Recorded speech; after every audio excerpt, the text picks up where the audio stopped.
돈을 한번 벌어보도록 할까요? 네. 하우머니, 돈을 아는 남자. 백영재 팀장님, 오늘 어떤 정보 준비하셨나요? 대한민국 사람들은 두 가지에 많이 집착을 하거든요. 특히 직장인들이라고 하면 집하고 이제 차에 대해서 집착을 많이 합니다. 근데 남자들. 오늘은 그렇죠. 예. 뭐 여자도 마찬가지겠지만 맞아요. 그래서 오늘은 집에 대한 정보를 좀 알려드릴까 합니다.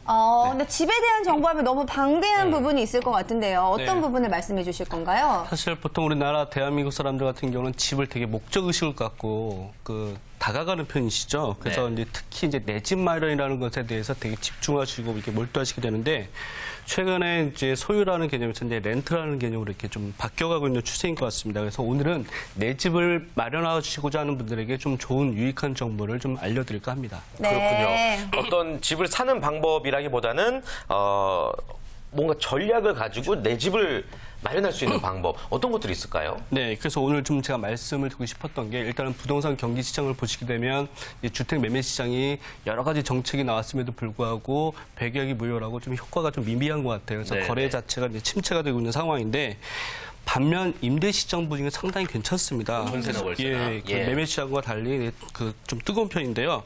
이유는 이제 주택 매수 대신 전세나 월세 등과 같은 그 임대 수요가 실수요자가 많기 때문이라고 보시면 될 것 같고요. 네. 조건만 갖춘다고 하면 아주 저렴한 비용으로 이제 장기로 집을 빌릴 수 있는 그런 장기 임대주택에 대한 관심들이 많이 모아지고 있다고 보시면 될 것 같습니다. 네, 그럼 장기 임대주택이라고 한다면은 2년 이상 이제 거주를 할 수가 있는 건가요? 그렇죠.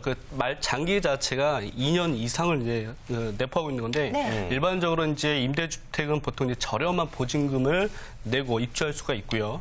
일정 기간이 지나면 분양을 받을 수가 있습니다. 그래서 예. 내 집 마련이 좀 어렵거나 내 집 마련까지 굳이 생각하시지 않는 분들에게는 곽강을 받고 있는 하나의 좋은 제도이고요. 예. 임대주택에는 종류가 좀 여러 가지가 있어요. 그래서 많은 분들이 좀 헷갈려 하시는데 제가 정리를 좀 해드리도록 하겠습니다. 일정 기간 동안 임대하신 다음에 분양하시는 게 공공임대주택이 있고요. 분양을 전환하지 않는 국민임대주택이 있습니다. 그다음에 아예 쭉 영구 임대를 받는 영구 임대주택 크게 이제 세 가지로 나눌 수가 있다고 보시면 될 것 같습니다. 그렇군요. 네. 살다가 분양을 받을 수 있는 집과 분양은 못 받지만 꾸준히 빌려서 살 수 있는 집, 어떤 차이가 있는 거죠? 네, 우선 이제 민간 임대주택부터 말씀을 드리면 네. 저소득 도시근로자가 이제 30년간 임대를 받으실 수 있는 공공주택입니다. 꽤 길죠. 입주 자격이 무주택 세대주로서 이제 월평균 소득이 이제 전년도 도시근로자의 월평균 소득 70% 중에서 네. 청약저축 아시죠? 청약저축 가입자 순서대로 선정이 돼서 예.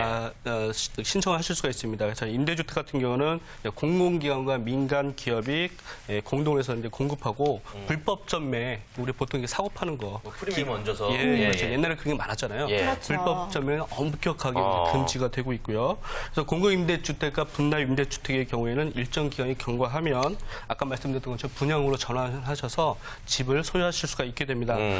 우리 많이 들어보셨을 텐데 LH공사나 SH공사가 공급하는 임대주택의 경우에는 건설 원가를 기준으로 분양가가 책정이 됩니다. 그래서 감가상각비라든가 물가 상승률을 근거로 해서 분양가를 결정하기 때문에 시세보다 매우 저렴한 수준이라고 보시면 될 것 같습니다. 네, 뭐 그렇다면 조건만 맞으면 임대 아파트에 살다가 거주하던 집을 저렴한 가격에 구입을 할 수가 있는 게 바로 공공임대라고 할 수가 있겠네요. 네, 참 이렇게 정리를 잘 하신 것 같아요. 네. 그렇기 때문에 이제 소액으로 이제 내 집을 마련할 수 있는 가장 이제 좋은 방법이라고 이제 아까도 이제 제가 살짝 이제 말씀을 드렸는데 팁으로 좀 말씀을 더 드리자고 하면 공공기관에서 지은 이렇게 임대주택의 분양가 산정은 일반적으로 그러니까 민간 기업이 지은 그 분양가보다는 이제 훨씬 이제 저렴해서 입주자에게 매우 유리한 편입니다. 그래서 이제 가급적 LH공사나 SH공사에서 건설하는 공공주택, 임대주택에 이제 초점을 맞추시면 더욱 유리하지 않을까 하는 생각이 들고요. 월 임대료는 물론 당연히 발생하죠. 네. 발생하는데 동일 지역의 다른 평수의 다른 주택들보다는 훨씬 저렴하다는 파격적으로 저렴하다는 이점이 있기 때문에 이런 부분들 좀 공략하시면 좋으실 것 같고요. 초기 부담이 없으면서 그러면서 분양 전환 시에는 장기 저리 융자를 받아서 주택을 소유하거나 아니면 임대할 수 있다는 이런 점을 좀 눈여겨보시면 매우 좋지 않을까 생각합니다. 네. 근데 그런 정보는 뭐 있다는 건 알겠는데 어디서 어떻게 확인을 해야 되는 거예요? 방금 말씀드린 LH공사, 홈페이지? SH공사의 홈페이지, 아. 그다음에 이제 금융결제원, 국민은행 같은 홈페이지를 통해서 이제 알아보실 수가 있고요. 네. 보통 이제 이런 전략을 짜실 때는 그 임대주택의 입지가 이제 신도시 이렇게 외곽 주택보다는 도심 안에 있는 주택들 선정하시는 게 더 미래가치적인 측면에서 더 좋습니다. 네. 그래서 멀리 나가지 마시고요. 도심 안에 있는 쪽 입지를 좀 고려하시는 게 좋을 것 같습니다. 네. 근데 아무래도 이렇게 임대주택 정보만 안다고 해서 다 되는 건 아닌 것 같은데 이 자격 요건이나 필요한 것들이 또 있지 않을까 싶습니다. 네, 많은 분들이 이거 좋은 제도다 해서 다 이게 너도 나도 되는 줄 알고 생각하시는데 또 사실 좀 이게 약간 좀 정리를 좀 하실 때 필요가 있고요. 첫 번째로 말씀을 드리면 청약저축을 하루라도 빨리 가입을 하셔야 됩니다. 그 임대주택에 대한 혜택이 시간이 점점 지나면 질수록 그 혜택이 이렇게 좋아져요. 네, 그래서 하루라도 빨리 청약저축을 가입하신 분들은 미리 가입을 해두면 나중에 더 좋은 혜택들을 받으실 수 있는 그런 우선권들이 주어지신다고 보면 되고요. 그다음에 아까도 말씀드렸던 것처럼 임대료도 저렴하고 주거비도 절약할 수 있는 그런 여러 가지 이점들이 좀 있습니다. 그다음에 이제 임대주택의 또 다른 이제 장점이라고 볼 수 있는 게 이 청약 통장을요 한 번 더 쓸 수가 있어요.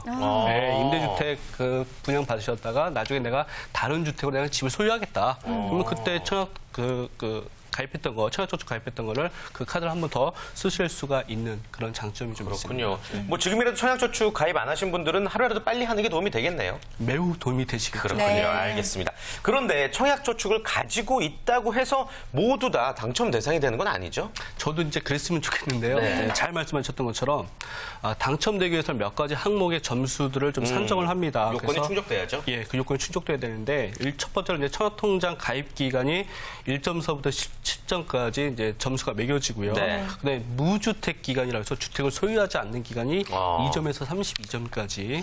예, 그다음에 부양 가족 수를 좀 많이 얼마만큼 갖고 있냐에 따라서 5점에서 35점까지 가점을 매겨서 점수를 매기게 됩니다. 이제 종합을 해보면 소유하지 않는 주택 기간, 그러니까 주택을 소유하지 않는 기간이 길고 자녀들이 많고 부모님 다 모시고 살면 예, 좋죠. 1점이라도 더 얻을 수 있도록 여러 가지 이 방안들을 좀 내세워 봐야 될 것 같은데 네. 자 그런데 청약저축 자체가 주민등록 번호만 있으면 누구나 가입이 가능하다라고 들었는데요. 그렇다면 어린이들도 가입이 가능한 건가요? 그것도 역시 됐으면 좋겠는데요. 예. 현행상 그건 쉽지는 않습니다. 이제 그렇군요. 네. 청약저축 같은 경우는 만 20세 이상이 좀 돼야 되는 거고요. 지금 이제 청약저축을 가입하고 있으나 이제 그 청약저축 가입하고 있는 분들이 이제 이 장기 임대주택 신청하는 부분은 나이가 만 30세 이상이어야 그 30세 이상이면서 무주택자이어야 이제 가능하신 거고요. 30세 이전의 기혼자라고 하면 그 혼인 신고를 있지 않습니까? 네. 그걸 기준해서 무주택자 시점이 이제 된다고 보시면 될 것 같고요. 무주택자 그 기간은 모집 공고일로부터 계속해서 이제 주택을 보유하지 않는 기간을 역으로 계산을 해서요. 세대주와 역으로 계산하고 그다음에 세대주와 배우자의 그 무주택 그 기간이 있지 않습니까? 그 중에서 이제 가장 짧은 것을 먼저 선택적으로 선정을 합니다. 그렇군요. 아무튼 뭐 나라에서 시행하고 있는 이런 제도들을 잘 활용을 해야지 우리에게 많은 도움이 될 것 같습니다. 자, 끝으로 공공임대 관련해서 당부하시고 싶은 말씀 있으면 한 말씀 해주시죠. 네, 뭐 아까 초대에 제가 말씀을 드렸던 것처럼 이제 많은 요즘 젊은 사람들이 이제 내 집 마련 중요한 인생의 목표기는 하나 소유하고자 하니 그 대출도 많이 껴야 되고 또 부담도 되잖아요. 그래서 이제는 좀 가볍게 가시는 부분들이 큰 것 같아요. 그래서 렌트라는 개념으로 가시게 되는데 이 장기 임대주택 같은 경우는 그런 분들에게 매우 이제 집중해서 보셔야 될 좋은 제도라고 생각이 됩니다. 그래서 이제 여러 가지 조건들만 잘 갖추고 계시다고 한다면 과감하게 임대주택 쪽으로 좀 이렇게 전환해 보실 필요가 있으실 것 같고요. 많은 분들이 선입견이 있어요. 이게 임대주택이라고 하면 저소득자 내지는 뭐 좀 이렇게 부자가 아닌 사람들이 뭐 이런 거 하는 거다 생각하는데 요즘 그런 패러다임도 많이 바뀌고 있습니다. 그래서 재테크적인 측면에서도 매우 유용한 제도이니까 꼭 활용해 보셨으면 좋겠습니다. 네, 오늘도 유용한 재테크 정보 하우머니를 통해서 알아봤습니다. 다음 주도 역시 많이 기대해 볼게요.